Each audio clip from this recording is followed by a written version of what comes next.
What's up, guys? Cutter today with a Janna game. Now, first thing I should note is that I have a Jayce jungle this game.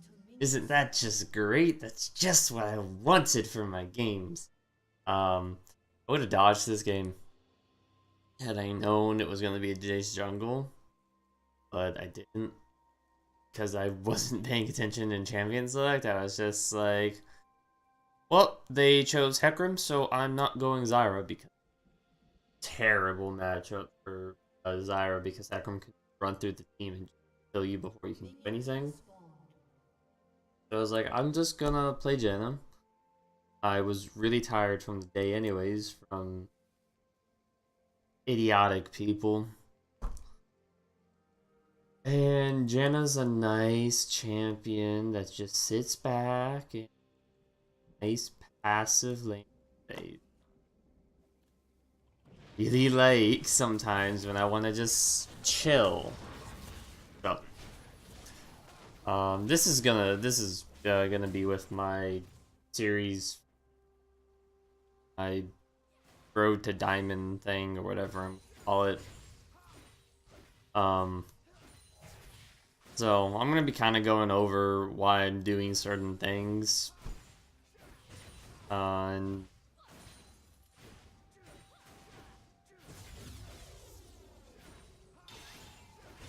oh, if I sound tired though, it's because I am tired of a long day, and I've had a long, frustrating day. So you'll notice, before we got destroyed, we hit level 2, and we went in for a trade because we had the advantage over them. Simple stuff. I guess I should go over masteries. This game were 0, 18, 12 with wind speakers. Normal runes. It's pretty much the common stuff you take for Janna. And for items, I took the ancient coin with the refillable pots. The reason why I took this game is because Lulu's kinda doesn't do anything in lane. She kinda pokes, kinda shields. Kinda like a Karma in the sense that he does a little bit of everything. However, as long as with an Ezreal, he's not really gonna get poked down by the Lulu, and even if he walks up into range, I can always shield him. So we're probably not going to be going aggressive at all. At least that's what I thought. So I was like, okay, Ancient Coin's a much better pick than, say, Spell Thieves. Well, yeah, Spell Thieves would be the only one. But Ancient Coin's a lot better for just, sitting back and playing passive. Which is how I wanted to play this game anyways. I take refillables over biscuits this game because during the laning phase, I'm not expecting to need the extra like 200 hit points or whatever that the biscuits give you. So instead, I have the refillables, so that way I have these refillable pots later on. Laning phase was pretty trivial. You'll see me just attack enemies for money. Pretty much, just so that way I can get the bandit mastery off. But the laning phase was really very boring. And while we're sitting here farming, you're going to notice that the rest of the team is trying to make a comeback from the loss that they are having right now. You'll see top right now is trying to go for, a play, and I think they kill her, yeah. But they're trying to the rest of the team is trying to do stuff with, trying to accommodate for this jungle Jayce, which is screwing us over. What's gonna end up happening is that Diana's gonna get really fed. The Hecarim's gonna be a nuisance, and you see right here, this is a lot of what goes on. That little combo thing there. But, yeah. So that's going to be very annoying to me because I'm trying. It's the one thing that I hate about League is that you can't control anything if you're not a freaking assassin or hyper carry, where you snowball out of control by getting an early lead. And you can bring that lead to other lanes. That's the only issue that I have with the game. Like literally, one person can ruin it for you if you're not the one that's getting fed. Then you might not be able to you might lose the game because the rest of your team just is a bunch of idiots. And if you have 3 or 4 idiots on your team, then you're screwed.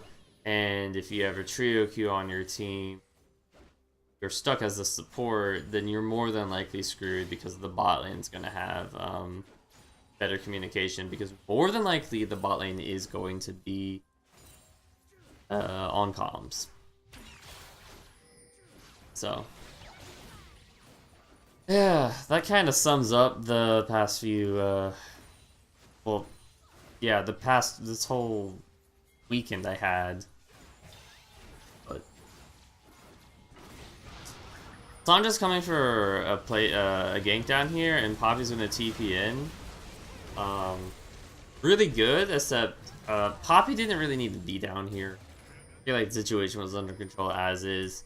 It kind of wastes her, in my opinion. I feel like she could have just gone top and we've been fine. And you're gonna notice her tower's gonna take a beating for that. We do get dragon off of this though, but it's an earth dragon, so it's not really gonna help us get back into the game. If it was a fire dragon, then that'd be a lot better. Water dragon would have been this game. It would have helped it would have helped us just survive longer without having the back, which I guess would have been nice, but it would have just been meh. And Windrake, in my opinion, is a lot stronger than what people give it. But I don't know, like, because what ends up happening is if you get one Windrake, that's literally so much. That's an extra 25 movement speed added on to you. That's a lot of movement speed when the enemy does not have that 25 extra movement speed. So it can be the difference between catching somebody or not. If you have that extra 25 movement speed and you're chasing someone down, then once you get into out of combat, you're gonna get that. You're gonna get that extra movement speed and be able to catch back up to them.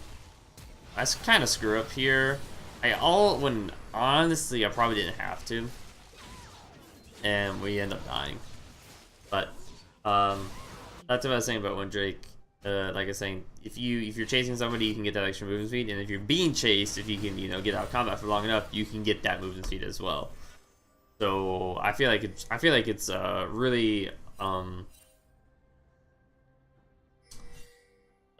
I cannot think of words today. Whatever. I think it's a really underestimated power. That's not really the word I wanted to use, but that's the first word that comes to my mind. And it's not given the credit that it's really due. So right now the Janna is 4-1, Hecarim's 3-2, and our Jayce is kind of useless. I'm trying to do my best right now to shield my team and to try to assist them in making plays, pretty much. Try to help them make good calls and make sure that my ADC isn't an idiot and kills himself. That's pretty much what I'm trying to do here. And then, when we fight, my job is straightforward. W somebody, slow them, knock up anybody that's trying to run away or trying to get onto us, all that's needed. Shield whoever is about to die, or shield the ADC so that way they get more. Pretty simple. So boots this game, boots Lucidity, because the reduction on cooldowns is really useful. The 10% cooldown reduction on, yeah, it's 10%, right? I can't think right now. The 10% cooldown reduction for Boots of Lucidity on your summoner spells is really strong because for support, your exhaust or your ignite is up that much more, and so is your flash, so you can make more plays. It's really useful. For a support like Janna, it's more so just adding more. It's more so that your exhaust is up, so you have more utility more often. Talisman of Ascension this game, because they do have a quite bit of AD, and I'd like to have it's a really good item to have, especially because now that means I can get the Ruby Sight sound for item cooldown, and the Talisman is going to be useful for chasing enemies and getting away, because they are kind of a fast team, kind of a mobile team, and we do have a decent team if we can get on to them. So we have that to work with.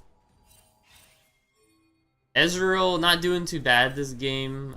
He's fine. He's almost at a point where he's actually like really viable.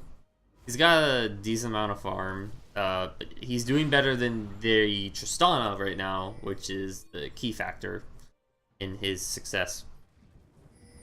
But he has Merc Treads this game. I wouldn't have really recommended that. That probably is a, he should have gone with Boots of Lucidity or something more typical of an Ezreal. Yeah. I come in, do Janna things, and I was a key factor in why we won there. Had they not been Janna in that case, I don't feel like the game that would have gone how it did, because my ultimate was really key in keeping a lot of people alive, keeping a lot of people healthy, and then the Q knocked up Hecarim and Riven, so that was very useful. You'll notice that I'm holding on to exhaust for as long as I can, really. I'm not gonna burn exhaust ever unless I feel like we can kill someone, or I absolutely need to use it to save somebody because they're like super important. Right now, just to point out, we see Lulu is over here by Dragon. Okay, and we don't see any of them anywhere. We figure that they're doing Dragon while we're pushing down their base Baron. This is a really bad play by the enemy team, because it's gonna give us 2 free towers in inhib and then top tower 2, so 3 towers. Then we're gonna end up trying to get this. However, it's kind of not gonna go as planned. There's a lot of back and forth here. We're gonna end up getting this tower, but it's gonna be, we're kind of cutting it close, which is what I don't like here. And you can see that Liz has kind of moved back because she doesn't want anything to do with this. Had the enemy decided they wanted to engage on us, though, they probably could have done a decent chunk to us, honestly, because half the team was at half health. There's me to stop them, but if, Hecarim comes in and ults me, there's nothing I can do. Like, he shouldn't be ulting me, but if he ults by me, then I'm screwed, and that would seriously hurt the fight for us, and I think it would have caused us to lose that fight if they decided to fight one.